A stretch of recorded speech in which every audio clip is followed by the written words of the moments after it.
দেখুন এগুলো যেটা বানিয়েছি, দেখুন এগুলো আছে এই আমাদের গোবিন্দপুরের বারোয়ারির। দেখুন এটা ছোট বাচ্চার, দেখুন এই দুটো আছে পিছনে রাধে রাধে। আমাদের এখন এই যে হরিনাম হচ্ছে, এই ফটোটা এই মাত্র আমরা তুলে নিয়ে এসে ফোন থেকে তুলে নিয়ে এসে বানালাম। আর এগুলো দেখুন কিছুদিন আগে বানিয়েছিল, আপনারা ভিডিওটা হয়তো দেখেছেন।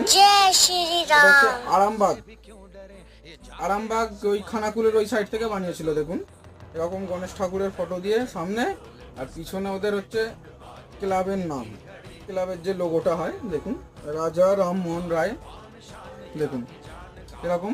তো ওদের কিছুদিন আগে ওরা নিয়েছিল, তো আরও কিছু লাগবে বলে মানে পছন্দ হয়েছে সবার, সেই জন্য আবার অর্ডার দিয়েছে। দেখুন 8-10টা মতন অর্ডার দিয়েছে আবার, যে বানিয়ে পাঠানোর জন্য। তো আবার দেখুন ওরা নিয়েছে। যাদের যাদের লাগবে তো তাড়াতাড়ি অর্ডার করুন, স্ক্রিনে দেওয়া যে নাম্বার